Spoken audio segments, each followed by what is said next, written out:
Okay, people, so I'm going to put this first. I'm just starting my day. Well, actually, I've been up for a while now. And it's about, I don't know, going on 10:30 in the morning. It's not raining, so I'm outside. Tisha's bringing back Amari tomorrow. So, I'm sitting here, gotta get those man boots back on. Just go, right? What's happening is I'm being overstimulated here, people. You can hear it in my voice. I'm agitated. Right? Like this is just too many days. And part of the reason is because I didn't get out there very much this last summer because Tisha was doing, summer things that young people like to do, right, people? If Shimei would have been around helping with her son, it would have been completely different. Life would have been completely different, people. But she's not here. So I've decided, and I've already kind of told this to Tisha, I've decided since this little, hiccup, burp, or whatever you want to call it, interruption, over the summer where I lost too many days outside, people, because I was inside basically looking after Amari. I can't bring Amari outside and let him sit. It's not like Andre. Andre can run around, bounce, do whatever. If he's hot, he can take off his jacket. If he's cold, he can put on his jacket, If he wants, he can come outside and come inside for a little while. Amari is different. Amari just pretty much stays where you put him. The only way Amari can move, right, is, and depending on how long this video is, I might just upload this first, okay? Because when I get into these little dialogues, sometimes, it's more like, trying to tell you something. Sometimes when I'm outside working, it's hard to tell you. Whatever it is I'm trying to tell you. And these 1-hour videos, they get long. I like them. Don't get me wrong. It's the converting them over and transferring files onto the external hard drive, so I always have that second copy. And the computer gets bonked. Like this computer here has to be reformatted, people, because videos are hard on computers. Like my gigabyte thing there with this is like down to 10. It started off on 222 gigabytes. Apparently, when I got it, it was, maybe 150 or 60 or something because, whoever had it before me did whatever. So, and then it has a secondary, hard drive, right? Which I'm using more now because I actually know how to use it. But my general C drive is still filling up to the point where it doesn't matter what I do, or what I try to delete. I'm at 10 gigabytes out of 222. And I probably started off with that computer at 150, we'll just say. So where the hell did all those gigabytes go to? Because the only thing that I do on this computer is, import videos, convert them over, save them on a flash drive, and then upload them onto YouTube. And then take those same videos and MTS files and put them onto an external hard drive, cleaning everything out. And I don't have any gigabytes. So, anyway, that's not what I want to talk about, right? I don't really want to talk about anything other than I'm going to put my work boots on and I'm just going to get back up on the freaking ladder and just keep plugging away. However, I'm thinking, go with the path of least resistance. And you're not a man, and you're not a carpenter, and you really do know what works best for some things. In other words, the hen house, aka seedling room. I have had several groups of men and Jerry by himself doing a solo in there working. I did not put that up by myself, people. The only thing that I did was I built the hen house, the actual hen house itself, and I brought Andre into that process when I got him back from foster care. You go back into my videos and you'll see Andre, a very timid little boy, just as we were laying down the floor and the bricks and the foundation of that hen house. And it was specifically being made for hens, because in those days I had chickens. I can get chickens again if I want to, because the city has brought in a bylaw where if you have X amount of property, right? Then, and you can provide a proper environment for them in terms of, their little run space and shelter and that type of thing. You can have up to 4 hens. So, of course, my landlord, Mr. Gillies, because he loves chickens, right? Right?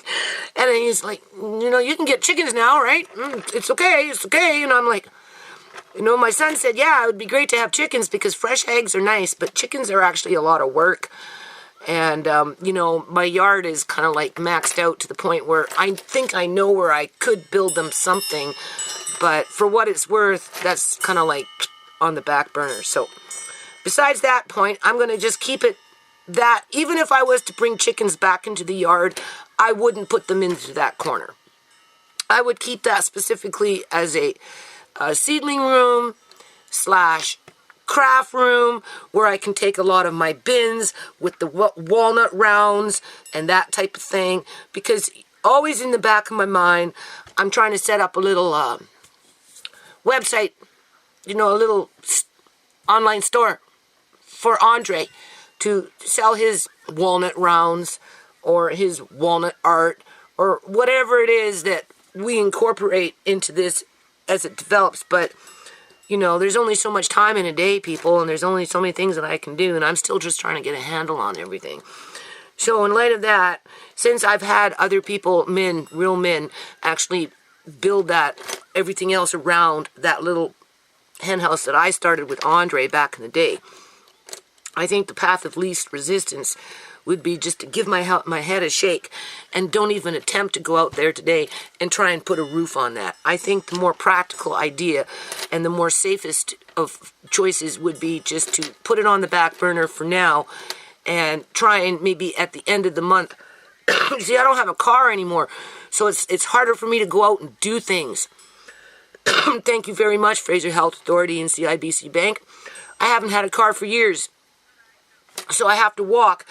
And that takes energy, which I don't have, to go get these guys and then walk back or be willing to pay for a taxi, which kind of defeats the purpose when you don't have a lot of money and you want to just pay some homeless guys, basically, right? Guys that you where you can find them and they're available, and many of them are carpenters and, they know what they're doing because they've already done it, right?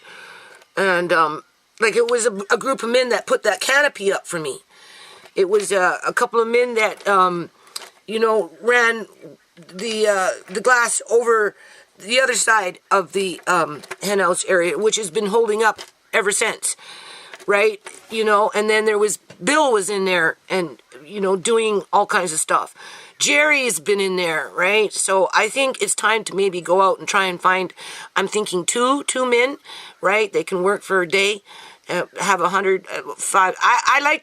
It's not that I like people. I would prefer to pay them more, but I just kind of rounded off at $10 an hour.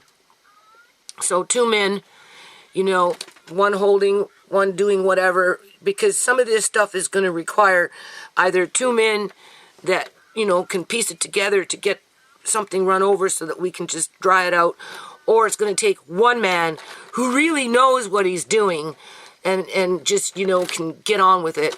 So I just think the safer bet would be just to hire 2 men. Plus, you kind of want to share the wealth when there is no wealth to share. So, if 2 men can make $50 or $75 in a day, just for, how many hours, 5 to 6 hours, right? Maybe I'll put on the fire pit like the good old days, buy a half a sack of beer or something like that. And they can work, right? And then it's done. Then it's done. So I'm thinking to try and budget in $100 to $150 just to hire 2 guys to take care of this problem, because I don't want that wood that I laid down to be completely saturated by spring. If it's tarped over, and somewhat secured by spring, it will be easy to go in there and clear everything out. It won't smell bad. And then, from there, we can either build in shelves for the bins, for the walnut art, or we can take out that box spring, move it to the other side, and make a little mini greenhouse. Or maybe I'll take that box spring and move it to the side where Fertile Myrtle is, put it up against that, fence, which, in essence, if you ran boards behind it, right, and then put that box spring back on it, and then tarped it over with plastic, you can just lift up the plastic, have your shelves, start your seeds, and the box spring itself will help to hold up the fence. God, talk about killing two birds with one stone. So I think that might even be a better idea. So maybe my energy should be going up by Fertile Myrtle, trim her back, clean up that area, look at my raspberry bushes, because those ones, for the last couple of years, they haven't been doing that good. But then, mind you, I've been neglecting them too, though, right? So maybe I should work with that, and because I want raspberries, people. I'm canning raspberries come this year. That's one thing that I've determined that I'm definitely going to do. I don't need jam. I don't want juice. I just want canned raspberries. Right. So the more raspberries I get for free, the happier I am. Right. So I'll take a boo in there. And then obviously after, I should upload this first. Because if I don't, I'll be outside. Or I can just upload this first. And then I may or may not take the camera out. I probably will. Keep you in the loop. Right. But it will be a shorter video versus that 1 hour video. Because I'm like frustrated, people. I've been outside for a week. Every day. All day, lifting and bending and moving and grunting and groaning and straining. You've been listening. Coughing. Right? As I'm fighting back spider webs and, my just whatever it is that I'm doing. Right? But here's the thing. I'm doing all this stuff, people, and back in the day, when I first started out, when I first moved in, and I woke up and I went outside and I seen what this yard looked like, and I'm like, damn, you're either going to make it nice for your family, or you're going to get the fuck out. And I couldn't get the fuck out because I was grounded. I was shipwrecked. I was marooned, right? And so I just took the bull by the horns, and I've pretty much been on that bull ever since. And it hasn't really gotten me very far because it's one of those bulls that where you have an audience, you have it's like being a gladiator, right? And you're having to fight all the time, as the people in the I can't think of the word right now. They watch you and they boo you, right? Because they don't want you to win. They want to see you die a gory death. And because you're a slave, people, you're forced into that routine. Now, don't get me wrong. I am not forced to live here, people. I am trapped. There is a difference. There's a difference between forced and being trapped. I have been trapped for a very, very long time. And which in that case kind of puts you into a slave position. So when I'm getting into the 7th or 8th day of being in this yard every day, all day long, coming in, I lay down on the couch thinking I'm going to watch the movie Cleopatra, right, from a video cassette. I'm telling you people, I don't even get into 15 minutes of the movie and I'm passed right out because of this shit that I'm going through, right? And so after a while, you get kind of mad, and that's kind of where I'm at with it. And that's why I'm thinking that maybe it's just better and safer and more practical, go with the path of least resistance and the one that makes the most sense. And then just cut to the chase and just hire 2 guys for one day, put the fire pit on for them, give them 3 beers each, and they'll be good to go. It will be like, you know what, and you know how it ends up being for people when I do this and bring them to my house and say, okay, this is kind of what I want, now go build it for me. For them, it's like the good old days. It's like the good old days, right? So, and they do pretty good job, right? In terms of nothing's falling down, people. Have you noticed? The shed's not falling down, right? The greenhouse isn't falling down. The hen house isn't falling down. Mr. Lace's cat house, right, isn't falling down. Actually, that one I made with my son. But that's not falling down. The shed that I started off with Uncle John back in the day when we had nothing in this yard isn't falling down. The porch isn't even falling down, right? So it works. That's what I'm trying to say. And, you know, I'm just going to have to fit it into the budget. It just makes more sense all around. So I think what I'm going to do is I probably should upload this first. Hard to say. I'm tired. I don't want to turn on the computer. I don't have time to waste. So I'm just going to let these videos accumulate, and I'll do it tonight. Right? But we have a blue jay that comes to your yard all the time. And if you go back into my videos, you'll see this blue jay is a camera ham. It likes to be in videos. It was at the little house squawking when my son started cutting down the tree over there. It was in the field over here in the corner there when they were cutting down the walnut trees and those other 115 trees in 3 days. It was squawking. It's always coming in my yard. And just the other day, it was squawking over here. Andre thinks it lives in our trees. So I think I'm going to put the blue jay first today and the bigger birds, because the bird feeders that I have right now, they're kind of small. They don't really suit the bigger birds. The bigger birds need more like a tray where, you know, there's like, so they can actually get into it and, you know, not have to fight to get their food, right? So I think I'm going to try and maybe, again, that will be good for Andre, right? Because, you know, it keeps him in touch with things, right?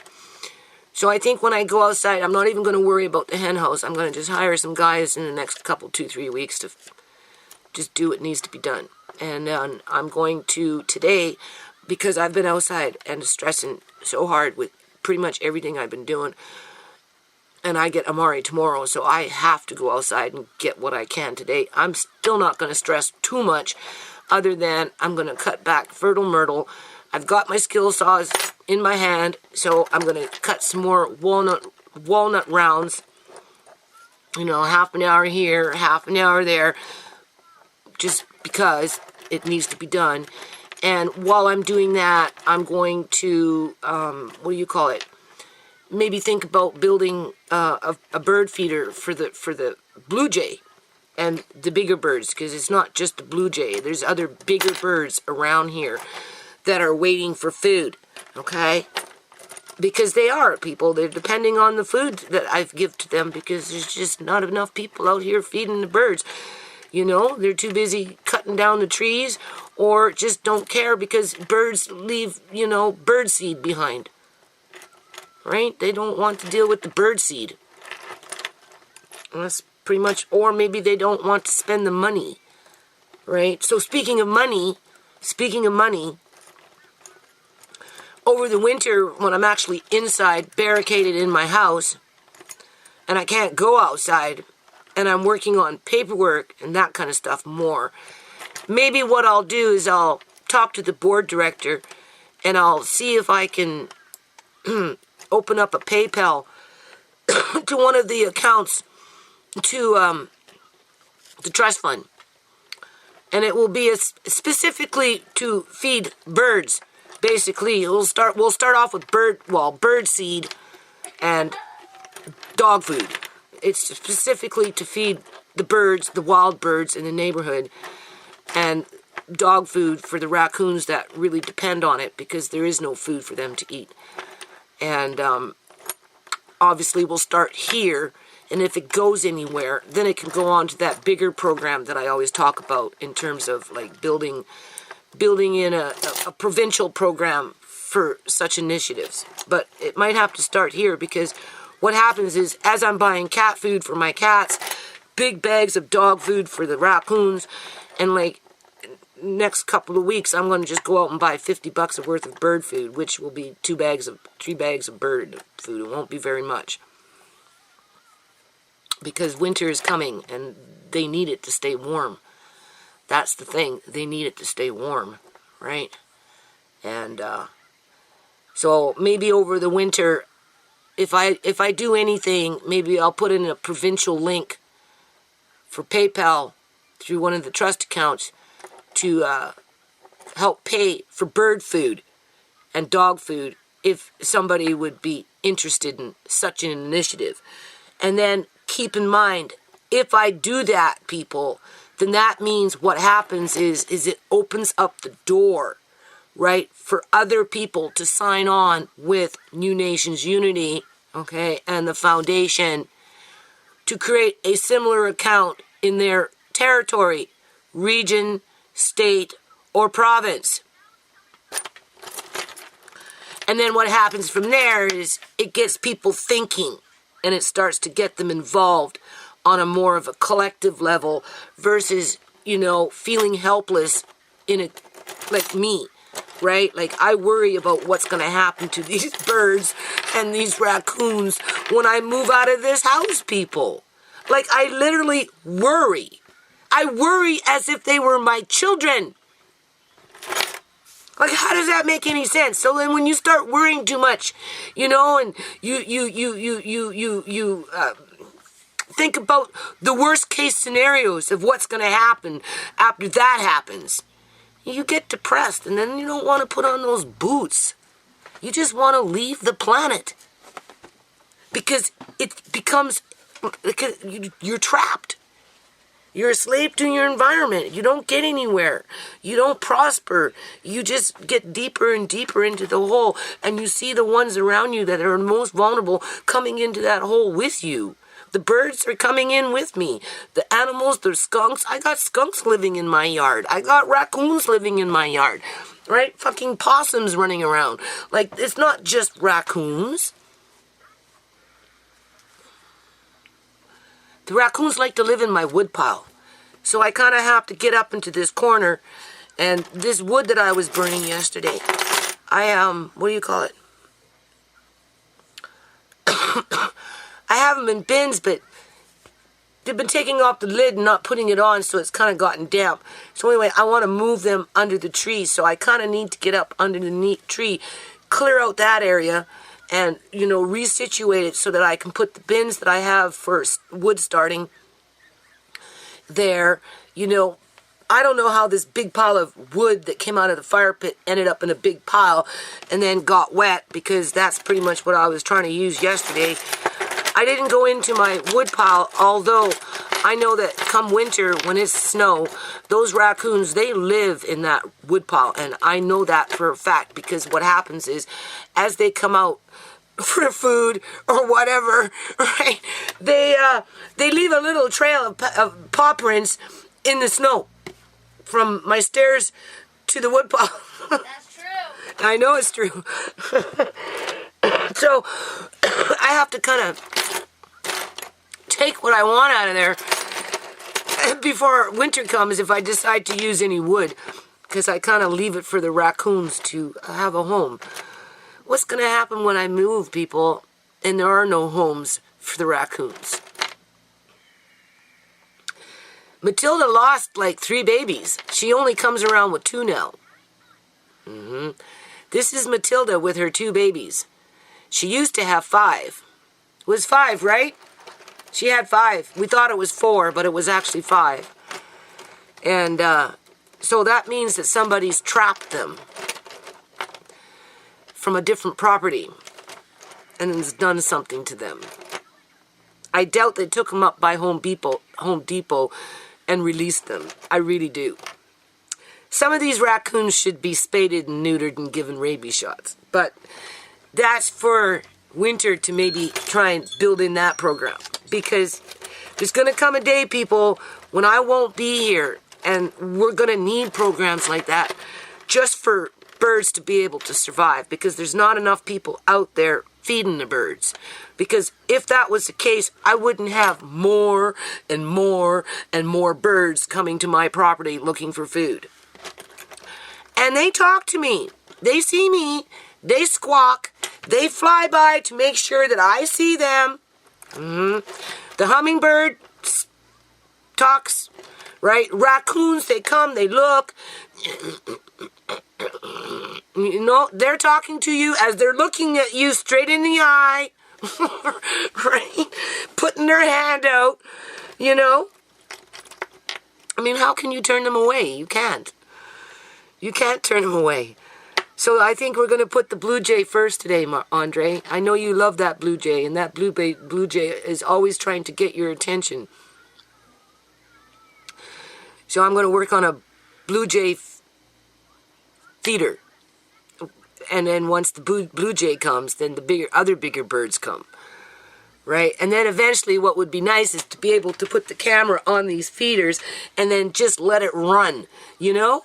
Maybe even do a live stream.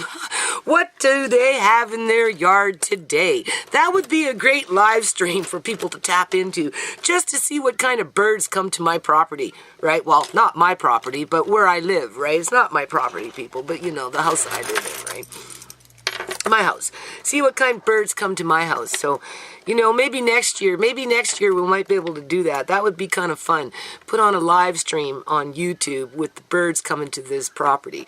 And then from there, maybe that might just spark people to want to start participating into a larger program for their region. That's the only thing that I can think of as to why I'm trapped into this freaking cycle that I'm trapped in. Because I'm avoiding going outside, although I know I have to. It won't be long before I can get caught up with my laundry, sort out the things that I just brought in from the shed. I have no room, people. It's piling up again. But I need those tools. I can't believe I buried those tools like that. Like, what was I thinking when I buried those tools? Probably didn't want them to get wet. That's what it was. So I put them someplace where I knew they couldn't get wet. And then, of course, I got distracted with other things and completely forgot about them. And now I feel like I got brand new tools. So you can't get angry about that, right? But I'm too stressed out. I'm like, you know, I don't want to climb ladders and try and build something that I don't know how to build. I think it's just better just to be humble and go find a couple of guys that need a bit of cash and want a good dinner and have a few beers and let them do the job. And then this way I don't have to worry about it. And then I can get on with other things. So with that said, I am going to end this video, and maybe I should upload it, have one more coffee because it's going to be short enough. It's easy enough to convert. And then when I go outside, I'll bring out the camera and we'll just go into what, day 8? Day 7, day 6, day 5. You know, not every day I've been bringing out the camera, but I've been bringing out the camera because I want people to see how stressed out I am. And it's not in a bad way per se. It's just, you know, when it comes to like working on the paperwork for Shimei or working on the paperwork for Uncle John, like for example, okay, CIBC Bank. Now here, I'm playing, I don't want to say Russian roulette, but it's kind of like Russian roulette. I'm playing Truth or Dare with CIBC Bank because I can see already how shady CIBC Bank is going to present themselves to a biased judge, people. The judge is automatically biased if he's not already bought off. Okay?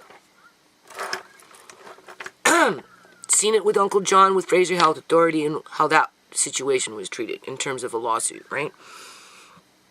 You see, they do it for money. I do it for principle, okay? So I don't feel like I'm losing or gaining anything, right? I feel like I'm standing my ground for principle. So here's the principle, okay? Before I lose the thought. So I'm supposed to be handing over my documents, okay? This is where I'm gambling, right? this is where I'm playing Russian roulette, to CIBC Bank because they want to see them provide their evidence. But you see, I don't know how the court game works. I'm just waiting to show up to have it thrown out, regardless of what the evidence is that I present, because the judge, by default and being biased, is going to go with the corporation. So what is the point of showing up if you know that you're not going to get any justice? However, it doesn't mean that the game is over yet, because it's not, people. Because CIBC Bank couldn't do what they did to Uncle John without the partnership and the assistance of Fraser Health Authority, right? And because Fraser Health Authority was already successful at having it thrown out of court by corruption, okay, when you go in, you backtrack into my files. I mean, what the fuck? You sending me to the cops when I come to court to ask for a waiver of fees so I can take it in front of an appeal board because it should never have been thrown out the first time, but now you're telling me to take it to the fucking cops when it should have been the judge that should have ordered that from the bench?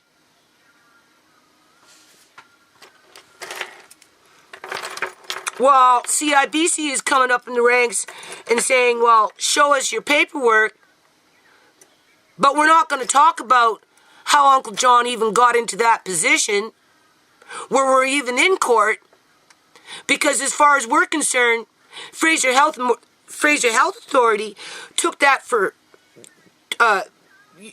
settled that matter. So they've completely removed themselves of culpability in terms of how the two connived together so that Uncle John lost all his rights, people. Not only did he lose his family, but more importantly, he lost his rights, his human rights. And then it was just a trickle-down effect from there. So, I have to go back to court one way or another, right? But thing is, I'm not putting my energy, this is the point, I'm not putting my energy into CIBC Bank to show up to court because they called me in on April 11, 2018, on the day that Shmay was murdered and died in my house. Right? That's when they served me last to come into court to show them documents. I haven't been able to do that yet, people, because I'm trapped into the things that you see that I do, right?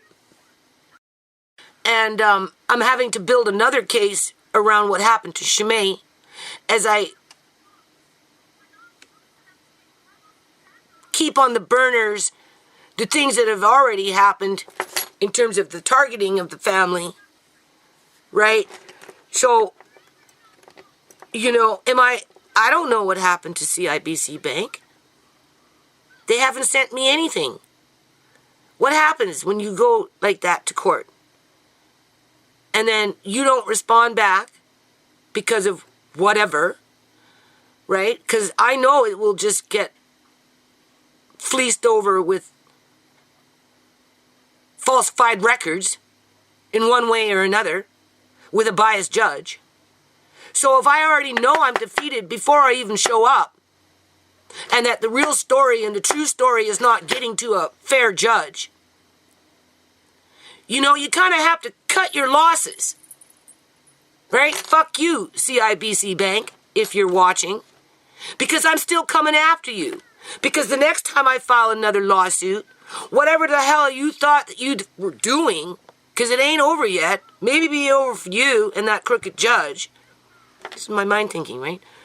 It's not over for me and my family, and it sure in the hell isn't over for Uncle John, right? It's going to come out again to the surface. So no matter how hard, what I'm trying to say is, no matter how hard CIBC Bank is going to try and squash what they did to Uncle John, it's still going to bubble up to the surface. It's just a matter of time. Even if it means I have to forfeit on whatever they were trying to do when they called me in the first time, and I just haven't had the time to do it because I'm exhausted with the rigmarole that I'm out here doing in my world, in my life, right? I mean, like, I got baby bottles on my counters that I don't know where to put, people. Right? I'll probably have baby bottles on my counter in 4 or 5 years from now because Amari may never be able to drink out of a cup properly. I am working in a yard that eventually I'm going to have to leave. One way or another. One way or another. It does not matter whether I get forced out by the city and my landlords and my neighbors because they want to tear down fucking 5 houses and build something that nobody can move into unless they sold their freaking rancher or their home to be able to afford to move into it, or they flew in from a fucking airplane before they can afford to move into it. Because that's the reality of it. And it's like that all across the fucking mainland. Everywhere you go, it's the same shit. As the old bungalows, as they're being ripped apart and torn down, are being overpriced to where you can't even afford to rent them. So there's that Russian roulette. You're on Russian roulette anyway. Right? Anything and everything you do doesn't produce anything, people. I don't produce income in terms of, for the amount of effort that I work. I'm going to put this first and then I'll make my coffee and then I'm going to go. Okay? Because I'm like, when you get tired and worn out, you don't want to make mistakes and hurt yourself, right? So making a feeder for the blue jay and the bigger birds, I think would be calming for the brain and it would be productive. Okay? But outside of that, when you're working, people, and you don't get no recognition for it, you don't get a paycheck for it, you don't get a thank you for it, you don't get, I do get, it looks really nice, but I get that from strangers, right? You know what I mean? I get compliments from strangers about my yard before I get compliments from my family. Well, Tisha will once in a while say it looks nice. My landlord, like my landlady, she's, get rid of that, or why do you bring home this? And she's always gaslighting me. So, I don't feel very appreciated. And then she reminds me, her husband reminds me that he's the only one that sits around the table of 12 that wants me to stay here. Other than that, the rest of them just want to throw me out because they don't want the burden of the house. But yet, I work myself, I don't want to say to death, but I work myself really, really hard just to maintain on this yard with a sense of, like the good old days. What life used to mean. You know, what life used to mean. What I do, people, is what it used to mean. Okay? Because it's being phased out. And I think maybe that's why I put so much emphasis on showing you what you, if you're not in this position, are losing out on. And your children are losing out on. Right? So if you can't have it on an individual house level, then at least come together and try and build in a fucking park so you can go and do these things, some of the things that I do, but with a little more help. Right? Because that's the only way I can justify it, people. I don't know how else to justify it.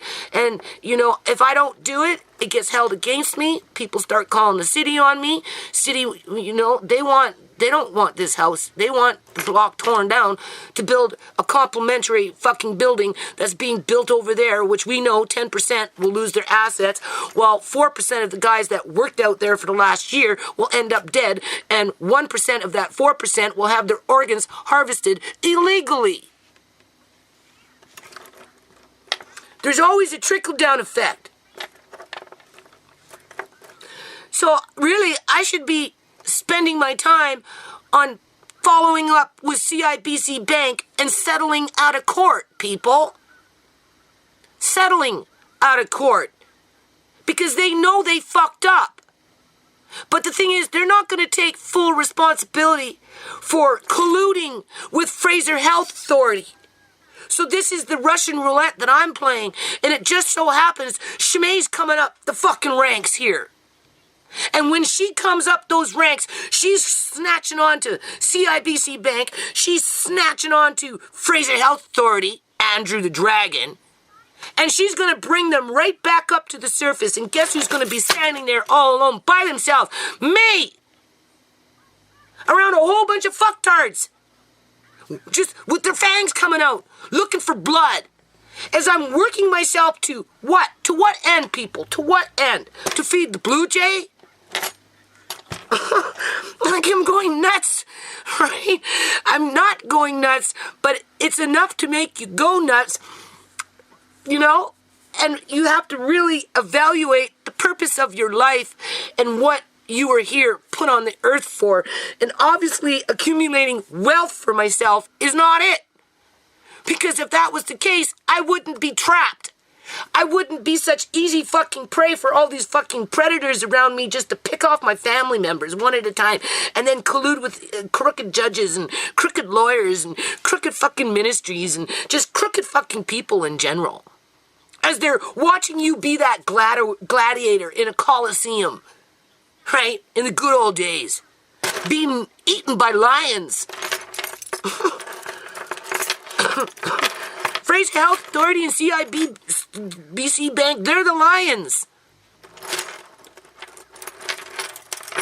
Well, the dragons, when they open up the fucking gates to let out the fucking lions, it's not lions that are coming out, people. It's fucking dragons that come out of there. You know how guilty I feel sometimes for not working on Shimei's paperwork? I've been told, just let it go. You know? Just let it go. It's not that simple. Just let Uncle John go. No, it's not that simple, people. You just don't let people in your life that you love go. Unless they go in peace. If they go in peace, then it's different. My grandmother came to me, Judy, come with me, come with me. I'm like, where are you taking me? I'm sleeping. Why, I'm sleeping. Leave me alone. No, come. Okay, I go. She takes me up to heaven. She said, you see this? This is mine. This is where I'm going now. This is where I'm going to be. I'm not having all my kids live with me, just some of them, Judy. But now it's time for you to leave. But I just wanted you to know I was okay. I'm happy with my little space. Right? She wasn't alone.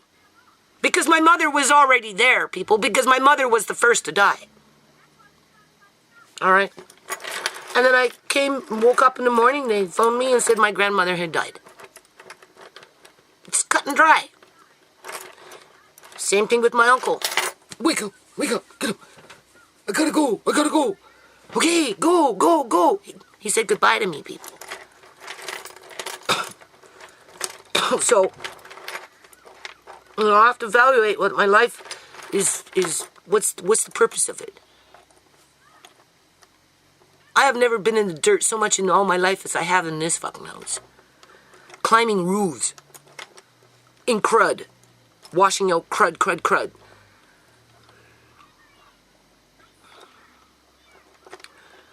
So, I feel guilty when I don't follow up with CIBC Bank. Because they're waiting. Well, they're waiting for something. Even if, what happens if, before they can dismiss it, people, this is what I'm thinking. I don't know if it's true or not. I haven't had a chance to get to the courthouse yet. Right? I'm thinking before they can throw it out of court, because it's pending right now. Right? They have to take it in front of a judge, subpoena me in to throw it out.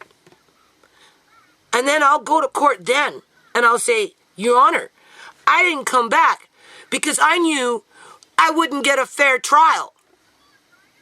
And a whole lot of other bad things happened. You can have the information on that one. Because as far as I'm concerned, CIBC Bank still has Shimei's trust accounts, Andre's trust accounts, and all that shit on lockdown. So if you really want to dismiss that and let that shit hang till 2032 with your name on it, Russian roulette. Wouldn't you say? Who's holding the gun? I don't know, people. I don't know. All I know is I got a bunch of birds in my yard that are hungry. I got a grandson that is losing the meaning of life in terms of there aren't going to be too many birds around in the next 15 to 20 years. Never mind any place for him to live and be creative about it in terms of having his own fire pit. Unless he wants to leave the province, the country, go somewhere else, but not here, right? Assuming that he can make it out alive, people. Because we already know my family is targeted. So, anyway, all that over hiring 2 men to do a better job than what I could ever do. And then, this way, when I get into that hen house, aka seedling room in the springtime, I can feel good about it. And then we can take it over with Andre and really turn it into something that's productive for the short period of time that I have left to live in this house. And just keep pumping out these videos. Because all those guys out there that are working right now, I kind of feel sorry for them. On many, many levels, I do. I feel sorry for them. One, because some of them are at risk to being murdered in one way or another, whether directly or indirectly, and have their organs harvested either with puppies and kittens or ghouls and freaking Lucy's, right?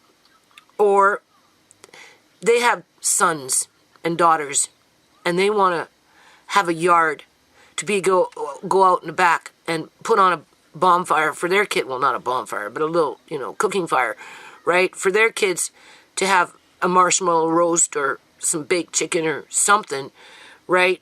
And the way things are going, these men that are working like dogs out there, as much as I'm working like a dog, they're not getting it.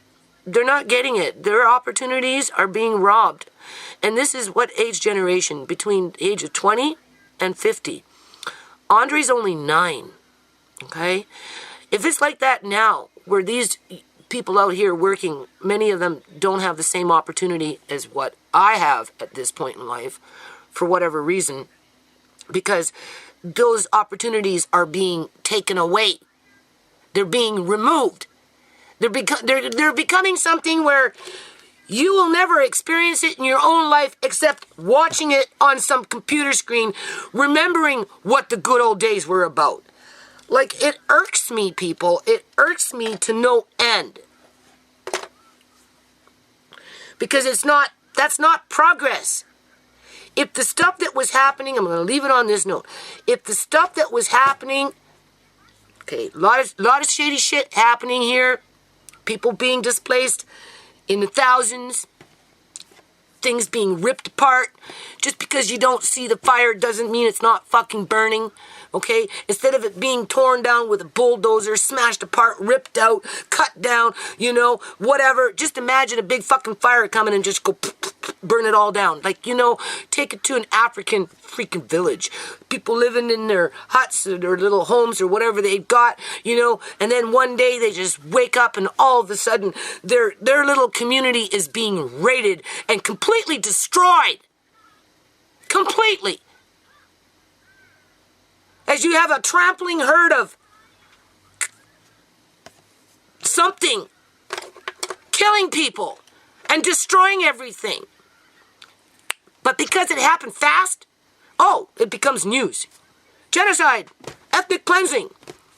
But because it's hidden behind the word progress, but it's the same thing, people. It's the same thing. It's the same fucking thing. That's what's happening out here. This is ethnic cleansing going on out here. Political genocide. And why I'm stuck in this rut to, one, keep talking about it. Because if I could move and go somewhere else and have pretty much the same opportunities that I have here, I may do it. Because ultimately, I'm going to have to move for Amari anyway. Ultimately, I'm going to have to move because the city is going to put pressure on my landlords for them to come and say, that's it, right? Unless, of course, the 11 outvote the 1. And then my landlord, Mr. Gill, will be coming and saying, well, sorry, 11 in my family said, no, gotta go. I did my best, Judy. We'll see you again in the afterlife. Take care. I'll be like, fuck.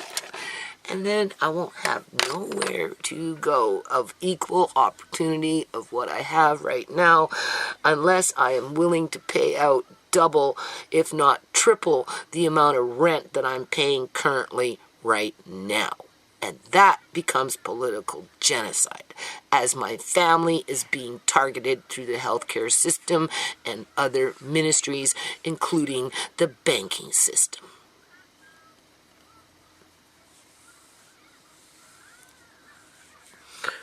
So I have a tremendous amount of guilt when I don't get up on that paperwork with CIBC Bank to go face the funk, right? Whether they settle out of court or whether they get it dismissed, I figure, well, I've been taking care of real issues to the best of my ability, and when they're ready, they can call me into court to dismiss it because I haven't answered to their call to provide the documents. I don't know what they want, people. As if what's going to happen when I got to start going to court? How am I going to find the stamina, the money, the resources to go to court and stand there by myself? I'm still going to ask around for a few more lawyers out here, but you know what? I doubt it will come through. It would be a miracle if I found a lawyer out here. I can't go to pro bono because I've already done that with Uncle John and they insulted me, right? Not only did they insult me right there in the main office, but to the lawyer that they sent me to, they insulted me, right? I've called 4 lawyer firms that have multiple lawyers in them, and none of them have stepped up to the plate to help me, right? And whatever CIBC Bank does, it's going to follow them one way or another. It's going to follow them. So something's going to have to come to a head at some point. At some point, something is going to have to come to a head. But before that happens, I just have to keep doing what I'm doing. And, today seems to be the last day that I'm going to be really outside to be able to do anything. And obviously I'm avoiding it because I'm yak.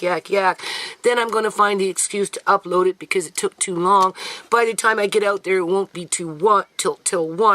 And then I'll be like, oh, okay, go with the path of least resistance. Let's just make a blue jay feeder. And maybe I'll do a bit of weeding and cut back fertile myrtle and just try not to get all stressed out about it, right? Winter is coming, and then what happens is when winter comes, I get into the paperwork, and when I get into the paperwork, that's hardcore because a lot of it's heavy-duty reading. It takes time to type shit out. Back when I did Uncle John, I spent like 14 hours doing that shit. Wouldn't move. By the time I got up, I couldn't walk. I only have to write 20 pages for Shimei. I just don't know how to put it all together. I really don't. But I've been getting woke up.